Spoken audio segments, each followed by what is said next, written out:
Amb Bajo el Volcán, la segona cançó del repertori de la nit, els barcelonins Lobos Lesbian presentaven el darrer treball al poeta Halley. Els catalans, atrevits pel disc llarg de desenvolupament, van intercalar les noves cançons amb peces destacades de la seva trajectòria, com 1999 o Segundo Asalto.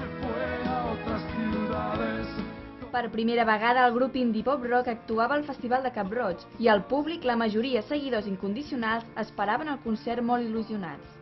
Avui és la vegada 35 que els veig, més o menys, aproximadament, sí. O sigui que avui havia de ser aquí, és un peregrinatge obligat. I a part sí que ens agrada, o sigui, no som uns fans incondicionals, però ens agrada. Ens agrada, és la manera d'escapar i deixar la família a casa i tenir una estona pels dos.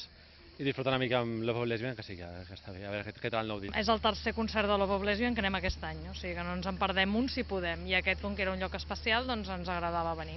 Les expectatives es van complir i el públic no va tardar gens a aixecar els culs de les cadires per ballar i cantar. Ha sido perfecto, el sonido perfecto, la gente maravillosa y el grupo fantástico. 1000 kilómetros, vamos, merecidos. 1000 kilómetros para venir al concierto.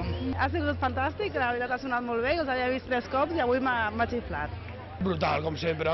Love of Lesbian, vaig anar a Rasmatàs i ara que estic aquí a l'abril i són brutals. A mi m'ha agradat molt, francament. És un grup que no coneixia i m'ha sorprès molt gratament. M'ha agradat moltíssim. Molt i molt bé, genial, Molt bé.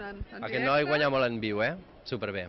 El grup barceloní, impressionat per estar en un entorn com els Jardins de Cap-roig, poc acostumats, comentaven, es van entregar als seus seguidors amb un directe i una posada en escena immillorable. Ara, Lobos Lesbian els toca seguir la gira del 8è àlbum, on els seguidors, a partir de la tardor, podran escoltar altres temes que encara no han interpretat en directe.